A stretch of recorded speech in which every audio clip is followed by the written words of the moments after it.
Hello, welcome to Saint Rémy. Welcome to another episode of Content Marketing Commute. If we haven't met, my name's Joe. Fantastic to be here with you today on a beautiful May day here in Saint Rémy. I've got my shorts on. Look at that. Got the pins out. And excited to have you here for this episode.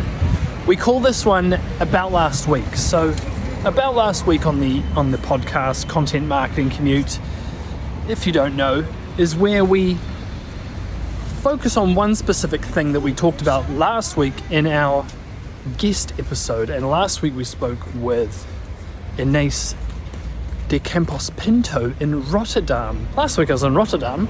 This week I'm in Saint Rémy de Provence. How do I do it? Nobody knows. Wow.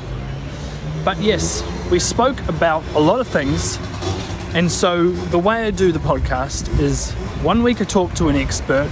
The next week, because there's so much great insight, I go over something we talked about by myself as I'm walking or cycling or driving or something. Always on the move. That's really the common thread, the red thread, you might say, on the podcast. And always have to note that if you are just listening in on the podcast apps, please do come on over to the link in description, the YouTube link, and you'll be able to see the sights of wonderful Saint Rémy de Provence in the Bouches-du-Rhône region of southern France. You'll absolutely love it. You won't regret it. Come on over. It's just beautiful. Okay, so what are we going to speak about today? I'm just going to cross the road and hopefully not get hit. There you go.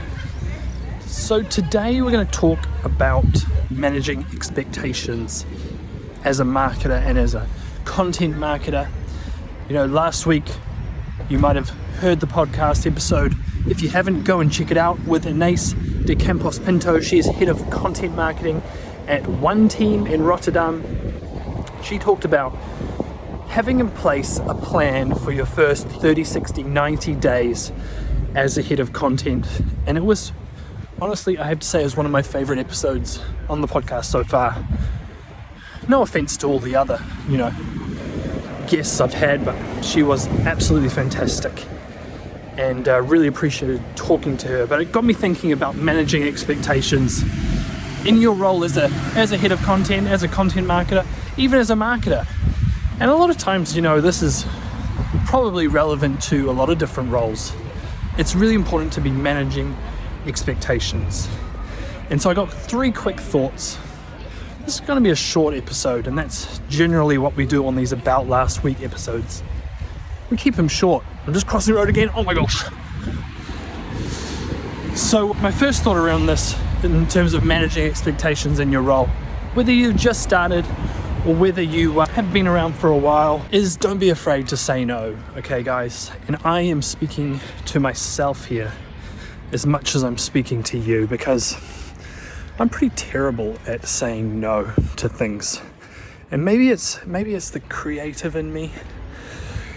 I always want to do more and I want to give things a crack. But at the end of the day, you're human and you can only do so much. And a big part of managing expectations is saying no. And I think specifically when it comes to marketing and content marketing, which can sometimes be seen as a bit of a bit of a magical thing. A lot of people don't understand the reality behind the results you're going to see. And whether that's SEO or social media or whatever, there's sometimes this kind of magical approach to like, hey, we'll just get you in, you'll start publishing stuff, and then we're going to take over the world. And just managing expectations around that, being able to say no to things that don't make sense and that might get thrown on your plate, is really, really important. So I've always found in my roles, when I first joined, as I've continued into them, a lot of people have ideas on what you should be doing. And welcome to marketing. If you've been in marketing any length of time, it's one of those jobs where you are constantly given feedback by people who are not marketers. And feedback's great, don't get me wrong. I probably need to get better at taking it and being more receptive to it at times. But why does everyone feel like they know how to do marketing? I don't go around pretending I know how to do finance or know how to build a product. Hey, that's a whole nother story. Am I salty on that? Maybe a little bit.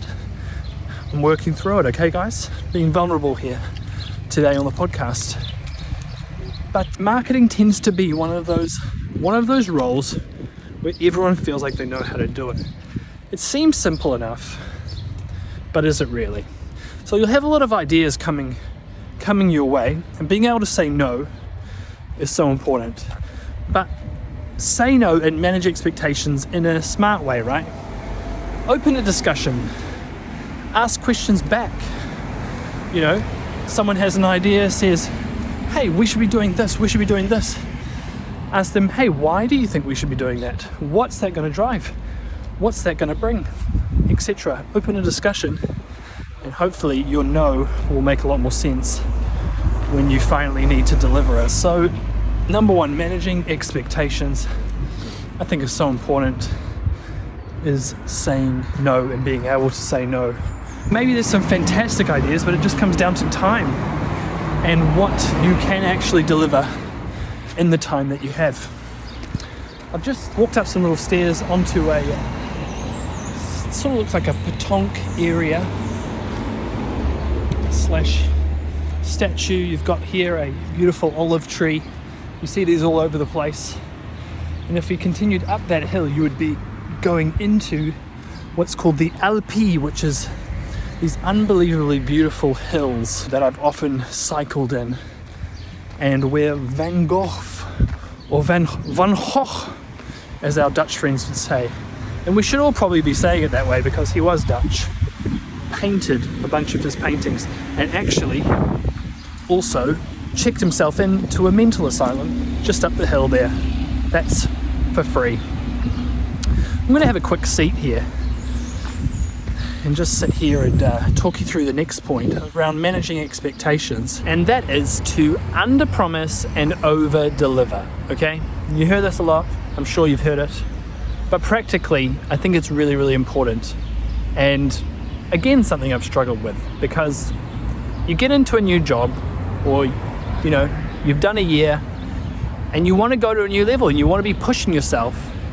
And so my content plans and my marketing plans that I usually create tend to be one thing: incredibly ambitious. I'll be honest there.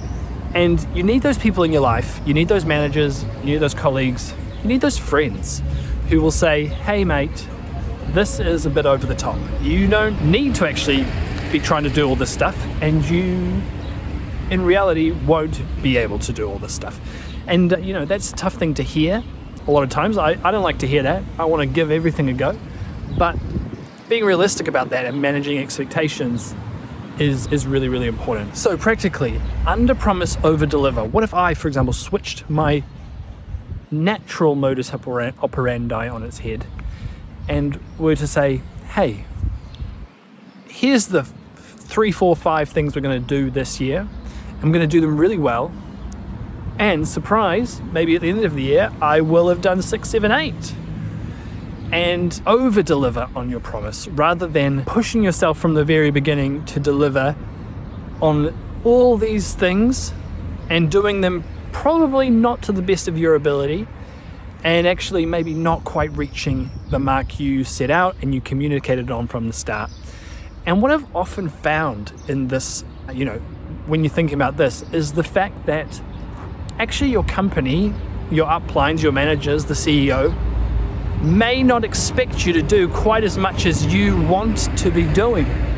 And that's actually a fantastic kind of pressure valve you can release. You don't actually have to, at a lot of times, be doing quite as much as you think you need to be doing. And other people don't potentially expect quite as much of you as you do of yourself. And that's definitely true of myself and my personality. You may have a slightly different personality, but I think just clear communication in that is so important, because you might think this is what they expect, but actually you can just bring it down a little bit and then over deliver on what they were actually expecting. So maybe just ask them, hey, what do you expect in my first year, my first 6 months, my first quarter, and then actually work from there. Okay, and the third point, let's get on the walk again to cover the third point. I'm going to head back down into Saint Rémy. I didn't mention earlier, but I've actually got an office now in Saint Rémy. As you know, I'm a freelancer, but it's really nice to get out of the house, and I work at a very small office space here in Saint Rémy above a cafe, which we love, and it's just been awesome. Love this town. If you haven't visited, I do encourage you. It comes to life at this time of year. There's so many more tourists, and it's just a fantastic place to be. My third point on this About Last Week episode, it's a short one. Hope it's helpful around managing expectations as a content marketer, as a marketer, is have a plan. And I think speaking to Ines last week, she was quite new to her role as a head of content at one team in Rotterdam.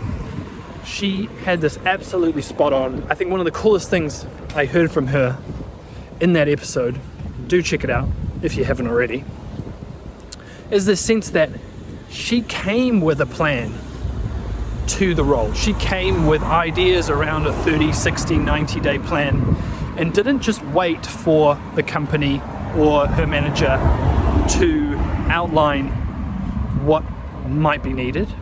Sure, that was a collaborative process then to kind of work through their thoughts, their feedback, but she came with an initial idea, and I absolutely love that. And I think in terms of managing expectations, it's always an easier conversation if you front foot that plan and bring something to the table, because then not only do you show proactivity, but you kind of run the conversation a little bit more. You kind of have the momentum in the conversation to say, actually, I know what I'm doing. I know what my role entails. I have ideas around what we should be doing, and therefore I can manage expectations from a more proactive place rather than just waiting for you to tell me what you think I should be doing. I think that's absolutely crucial, and something that Ines did so well. So that's really my 3 thoughts today around managing expectations in your role. Don't be afraid to say no to stuff, under promise, over deliver, and have a plan and own your plan. Really important. If you get those 3 right, you're managing expectations, you're keeping the uplines happy, you're working in a way that's actually sustainable and realistic for you, while being able to give yourself room to over deliver and do a good job. Hope you've enjoyed this episode. Always do love to hear from you, so if you have any thoughts on this content, on the content of today's episode, or any questions, feel free to email me. I'd love to get some emails going, one-to-one conversation. My email is joe@contentmarketingcommute.com, or you can just reach out to me on LinkedIn. I'm literally always on LinkedIn. You'll see the green dot there. It's always there. So yeah, would love to hear from you. If you haven't done it already, do subscribe, let a friend know about the podcast, and yeah, it's time for me to get some lunch. See you guys later. Bye-bye.